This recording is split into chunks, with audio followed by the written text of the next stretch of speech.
Good morning and welcome back. Today we're going to look at how to register a company using the paper form.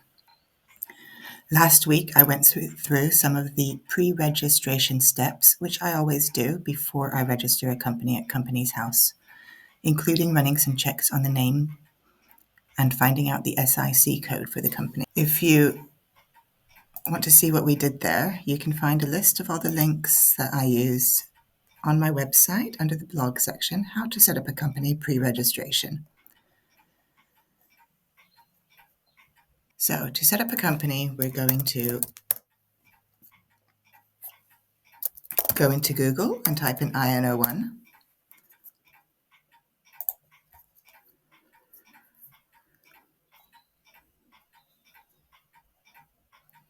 And here you'll find the form, and I'm going to look at the paper application form today.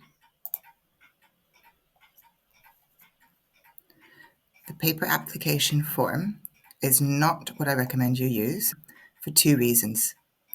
Firstly, online is quicker. Secondly, online is cheaper.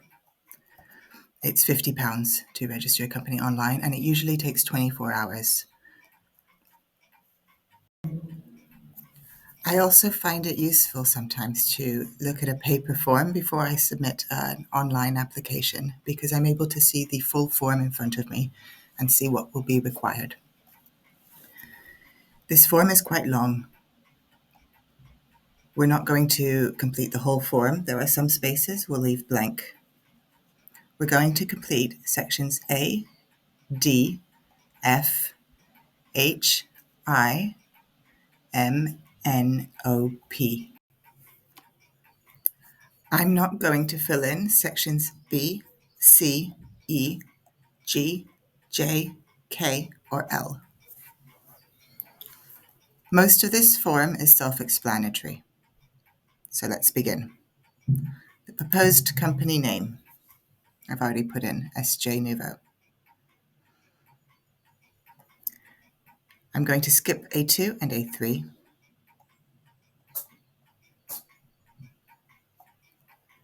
In A4, I'm going to tick the box for private limited by shares.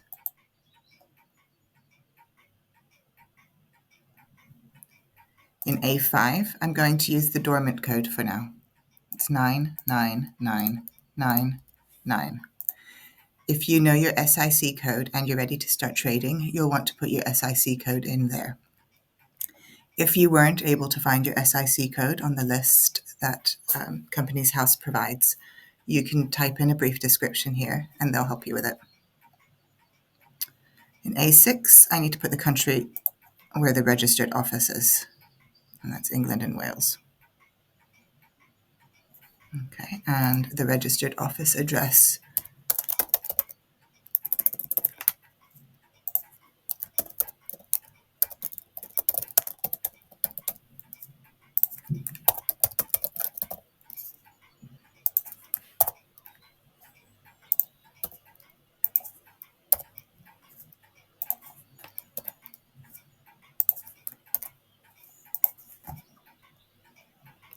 For the Articles of Association, I'm going to choose option 1 and box 1. These are just the standard model articles. I don't need any special provisions because it's just me.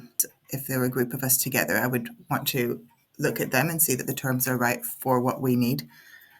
But with it just being me, it's fine.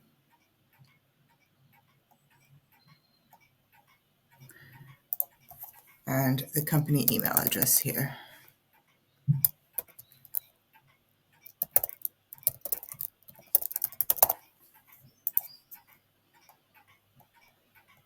And that's section A done. Section B is for this company secretary appointment. I'm not going to appoint a company secretary. I could appoint myself, but I don't see a whole lot of sense to that. It doesn't really add any benefit. Section C is for corporate company secretary appointments. And again, I'm not going to use one, so we're going to skip that. And we're going to move straight to the director appointments. I'm going to put in my details.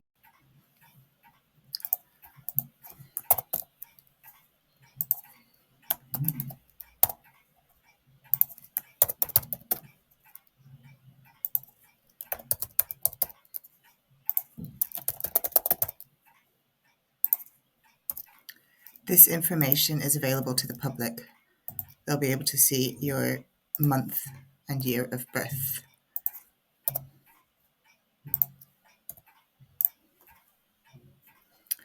Okay, you can put in your occupation here if you like. I'm going to leave that blank. In D2, we need to put the service address. You can use your home address, but this information, as I've mentioned, will be available to the public. If you have any concerns about your privacy, you might want to keep that back and use your company address. This can't be a PO box. It needs to be an actual address.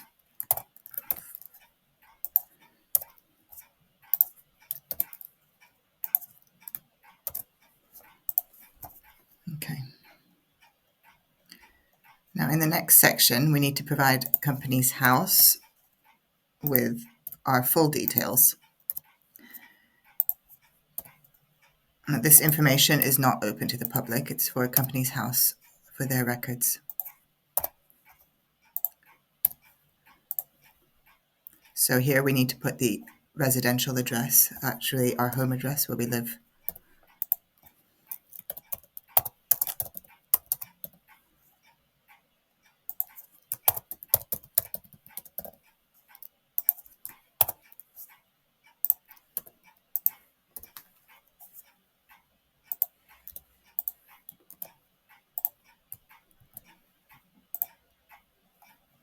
Section 243 exemption is something you can apply for if you don't want to supply your information, your home address, to company's house, and there's a good reason for you not to. This would be, for example, if you're in witness protection or you're under threat of violence. This doesn't apply to me, so I'm going to carry on. Okay, then we have space for appointment of an additional director, which I'm not going to do today. So, Section E is if you're appointing a company as a director. And let's move straight to Section F, which is a statement of capital. I'm going to use pound sterling. I just need one ordinary share of £1. The company is just me, so this isn't hugely important. I'm going to leave it unpaid.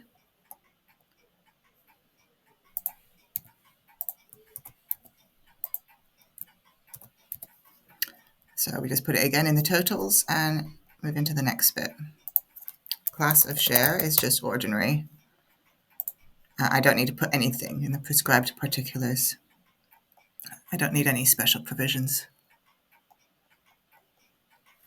And in F3, I need to put in my details because I'm the subscriber.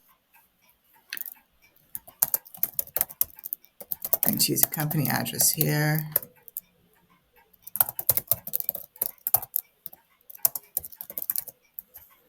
Class of share is ordinary. 1 share, sterling, £1. £1 unpaid. Okay, and that's the end of part F. We're not going to bother with part G because that's for a different type of company. In H, we need to complete H1. There will be someone with significant control. This is who controls a company. Obviously, it will be me. So H1, we leave H2 blank.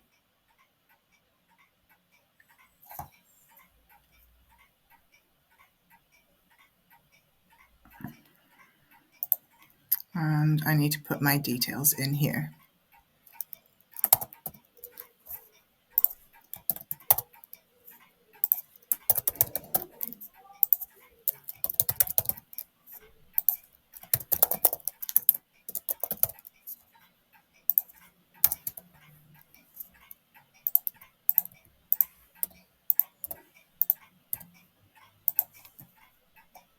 And the service address. Again, this information here is being made available to the public.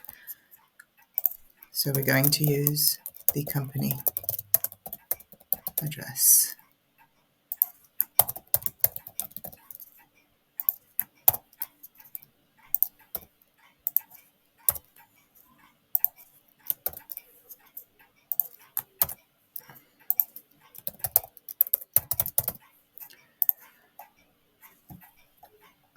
And then we have the section where we need to give our full date of birth and our residential address.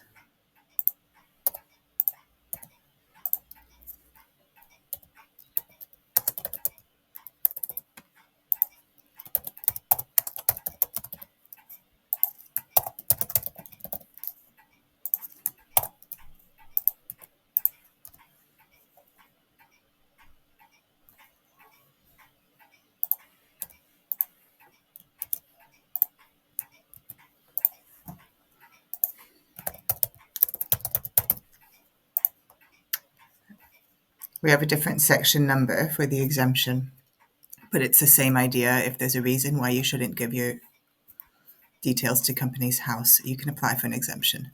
This doesn't apply to me, so I'm going to skip it. As far as the nature of my control, so ownership of shares, I own more than 75%. I own 100%. Ownership of voting rights, again, 75% or more. And ownership of right to appoint or remove directors, again, I'm the only owner of the company, so that's mine. And the next one we leave blank.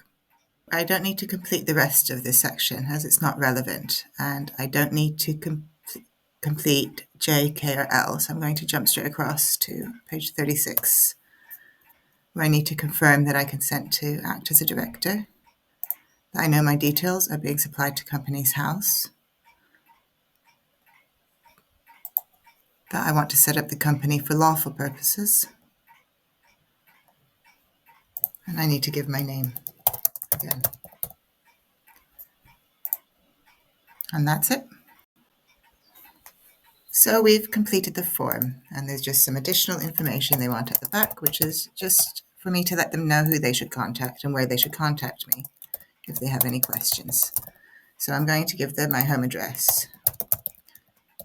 The addresses I'm using here are fictional. I don't want to give my real home address to all and sundry, but of course for Companies House I would give my real address. And that's it. We need to attach a check, print this off, and send it off to Companies House. Don't staple the form. Good luck with your new venture. In the next video, I'll do a demonstration of how I register a company online. If you found this useful, please like and subscribe. If you or someone you know are setting out on a new business venture, I look forward to connecting with you and we can support each other throughout the process.